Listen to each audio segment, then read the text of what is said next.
l'éducation professionnelle et morale, on en parle dans ce journal précisément des comportements contraires à la déontologie comme des absences répétées au sein du service, des attitudes qui réduisent considérablement le rendement de l'entreprise.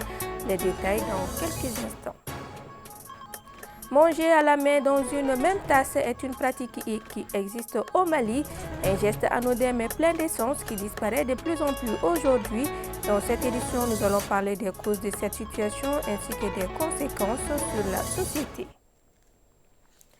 Vous avez choisi ORTM2 pour vous informer et vous avez bien fait. Mesdames et messieurs, bonsoir et bienvenue. Dans nos services et entreprises, un comportement qui est contraire à la déontologie sévit actuellement. Il s'agit de l'absentéisme des agents qui, bien que recrutés, se donnent le loisir de ne pas être au service, ce qui a un impact considérable dans le développement de la structure. C'est ce que nous dit Arunaki Adamele dans ce reportage. Dans nos comportements de tous les jours, certains agents adoptent des attitudes contraires à la déontologie du travail, comme des absences répétées qui risquent d'anéantir le rendement du service. Nous avons déjà été saisis par le gouvernement à un moment, d'ailleurs à 2 fois, pour nous rappeler la nécessité pour les uns et les autres d'être aux heures de travail. Et ces lettres-là ont été envoyées aux différentes directions techniques pour qu'à leur tour aussi, ils rappellent aux agents l'obligation d'être à leur poste de travail aux heures indiquées. Parce qu'en réalité, nous avons toutes des obligations vis-à-vis de notre pays. Donc les heures de travail, c'est quelque chose de réglementaire, mais on peut aller au-delà. Donc vraiment, moi j'invite les uns et les autres. Franchement, je peux dire au niveau du ministère de la Communication, vraiment les gens sont à leur poste de travail à l'heure. Et ils quittent tous pratiquement après l'heure.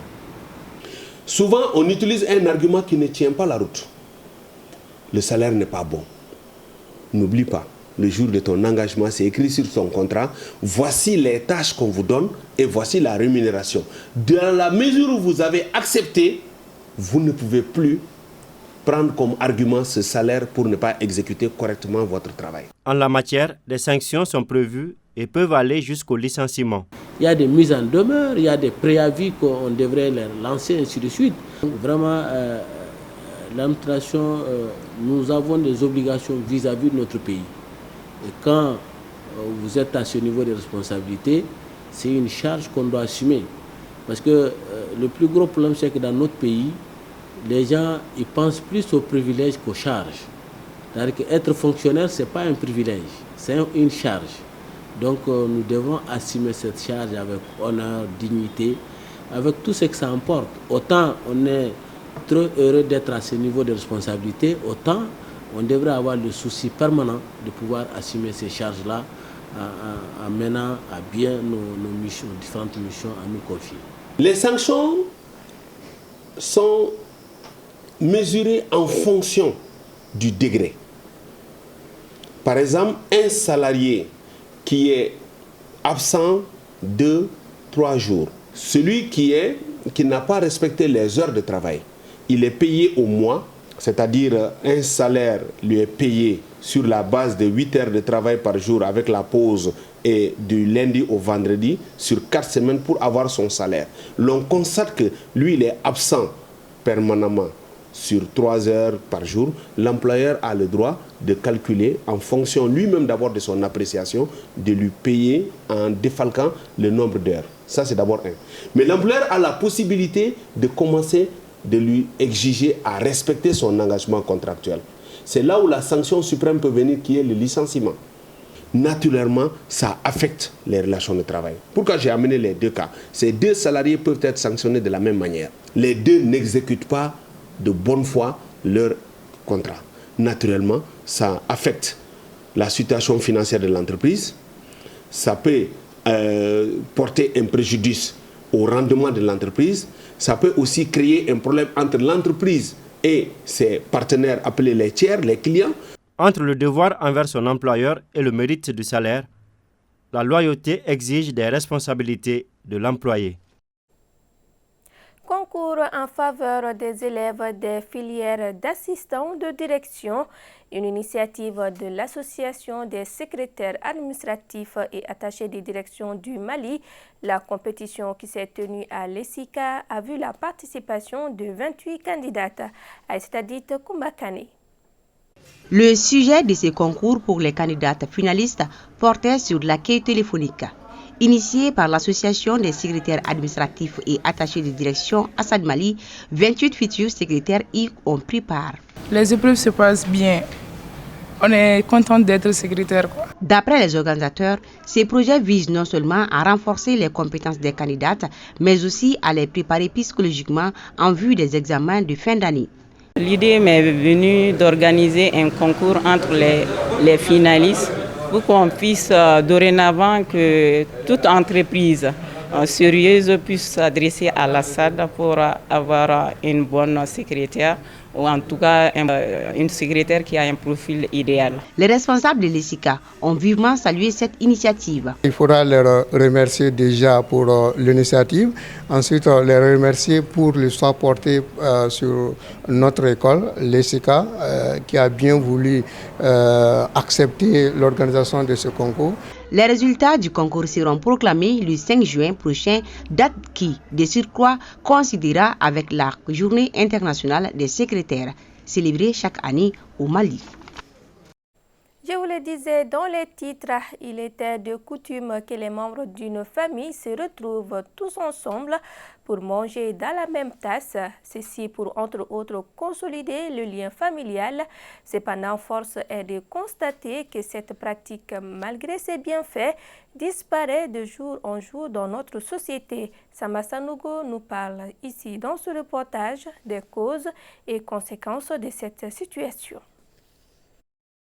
Manger avec la main dans la même tasse, cette pratique consolide la cohésion sociale, la fraternité entre les membres de la même famille selon les interlocuteurs. Beaucoup estiment que c'est une pratique qui renforce nos valeurs sociétales. Pour des raisons de sécurité, pour des raisons de souveraineté familiale, pour pouvoir manger à sa faim, donc on devrait être ensemble, travailler ensemble. Donc on dit que ça donnait beaucoup plus de force et ça rassurait davantage. À Bamako, dans la capitale et dans certaines capitales régionales, on a des exemples de familles encore réunies et ils mangent dans le même plat. Et parce que, d'après la tradition, en tout cas c'est là où il y a la baraka, c'est là où il y a la bénédiction, c'est là où il y a l'entente, c'est là où il y a le signe de la cohésion, donc autour des valeurs de la famille, autour de l'unité familiale qui fait la force et puis aussi qui fait le charme du vivre ensemble.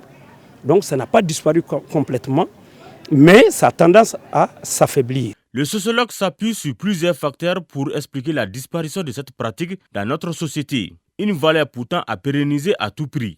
C'est la nature de la vie actuellement, parce qu'auparavant, l'agenda des gens était calibré dans les milieux ruraux.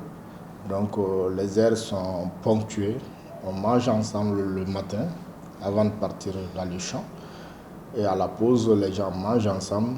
La nuit, les gens mangent ensemble. Au fur et à mesure, le milieu urbain, les gens n'ont pas les mêmes agendas.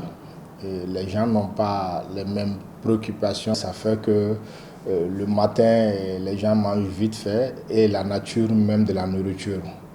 Mais ce qu'on peut préconiser aujourd'hui pour que cette valeur revienne, cet outil de cohésion sociale revienne dans nos familles, c'est de l'organiser autour du dîner. Parce qu'au moins on sait qu'au dîner, personne ne travaille et tout le monde est là. Manger à la main, une pratique ancestrale qui est diversement appréciée par la population. Que ce soit avec la main ou une cuillère, le plus important c'est de s'assurer de manger soigneusement car on le dit, le ventre ne se lave pas. Plonger la main dans la même cuve pour se laver les mains, c'est ce qui n'est pas du tout recommandé. Voilà, donc en fait, la solution maintenant c'est quoi? Peut-être que même si on va garder toujours, comment on appelle, le truc de se laver les mains dans la même tasse, mais après, il faudrait donner la possibilité à ce qu'ils vont se laver les mains dans la même tasse, d'aller encore nettoyer la main autrement. Voilà, les valeurs vont rester et que ça fera en sorte que les maladies, comme les maladies transmissibles aussi, voilà, donc vont être évitées. Et selon ce griot, cette pratique de manger avec la main existe dans sa famille depuis plusieurs années.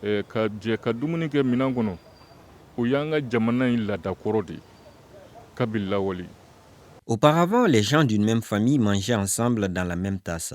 Et c'était avec la main, cela avait bien une signification. C'était pour la consolidation des liens, surtout qu'il règne la compassion. Nous, on a été élevés dans ce sens. Mon père nous a éduqués dans ce sens et je fais de même pour ma famille.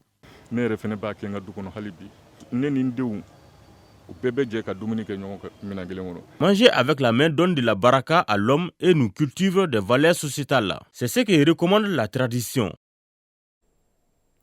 Autre sujet, l'association Cercle de réflexion des jeunes pour le développement de la commune de Taboy vient d'organiser une soirée culturelle. Elle s'inscrit dans le cadre du renforcement de la cohésion sociale et du vivre ensemble. Le thème retenu pour cette deuxième édition est culture, paix et développement. Le temps fort de l'événement avec Oumar Enza Traoré.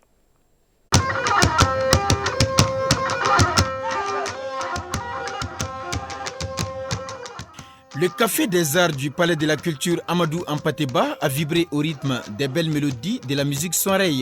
Une occasion de retrouvailles entre les filles et fils de la commune de Taboy, Cercle de Bourem, région de Gao. L'association Cercle de réflexion des jeunes pour le développement de la commune de Taboy a donc saisi la culture pour véhiculer des messages de paix et de cohésion sociale à l'endroit de tous les Maliens. C'est de créer un cadre d'échange, créer un espace de retrouvailles pour que les fils de la commune de Taboy et sympathisants généralement du Nord puissent se retrouver. Nous souhaitons vraiment améliorer nos conditions de vie de notre population. Nous aimerions aussi vraiment promouvoir cette paix que nous cherchons tant afin vraiment de vivre dans la paix parce que sans paix il n'y a pas de développement. D'où notre thème, paix, culture et développement. Cette initiative qui se veut un vecteur de rassemblement autour de l'essentiel qu'est le Mali est aussi un cadre de promotion de la culture malienne en général et celle Songwei en particulier. Ainsi, plusieurs personnes ont exprimé leur joie pour la tenue de cette soirée culturelle. Le message que j'ai à adresser aux Maliens en général, à la commune de Taboy en particulier, c'est vraiment de continuer à pérenniser cette activité de promotion de la culture. Ça me fait très très chaud au cœur. Voir tout le monde ensemble, jouer, amuser, danser, tout ça là. C'est très très bon. Créée depuis 2012, l'association Cercle de réflexion des jeunes pour le développement de la commune de Taboy a pour objectif de soutenir les initiatives des jeunes et de créer un cadre d'échange, d'information et de sensibilisation pour la commune de Taboy dans un Mali uni et prospère. Et du sport à présent, les rideaux sont tombés sur les finales de la Coupe des Caps de Bozola.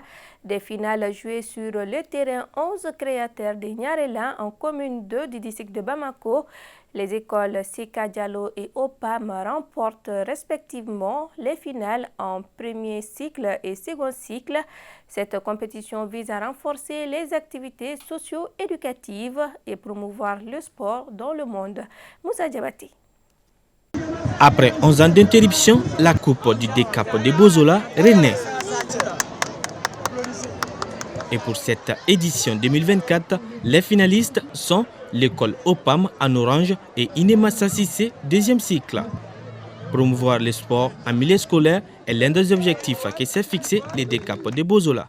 Les objectifs effectivement sont atteints parce qu'on s'était dit dans un premier temps que c'était un facteur de cohésion.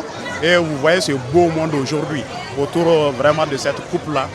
Et il y a une très très grande mobilisation. À l'issue du temps réglementaire, c'est l'école OPAM qui remporte cette finale des second cycles par le minimum d'un but à 0. Au préalable, l'école Sika Diallo avait remporté la finale de premier cycle face à l'école de la République en tir au but 3-2. Je suis réellement honorée de savoir qu'au niveau du centre d'animation pédagogique de Bozola, le directeur arrive à fédérer tout ce beau monde autour de lui. Vous voyez, le terrain il est bien rempli. et par les élèves, et par les parents d'élèves, les enseignants, je pense que c'est un bon signe. Les 4 équipes, j'allais dire écoles finalistes, ont été toutes récompensées. En rappel, ce tournoi qui a démarré le 15 février dernier a vu la participation de 56 écoles, toutes du Cap de Bozola. Et les organisateurs ne comptent pas s'arrêter en si bon chemin. Et toujours en sport, le Djoliba AC a été sacré ce lundi champion du Mali. Saison 2023-24 après sa victoire 3-1 sur les COB. À 2 jours de la fin, les Rouges 63 points ne peuvent plus être rejoints par le stade malien de Bamako. 56 points. Le Djoliba AC décroche ainsi son 15e titre de l'histoire. Et c'est ce qui met fin à cette édition. Grand merci à vous de nous avoir suivis. Très bonne suite de nos programmes. Thank you.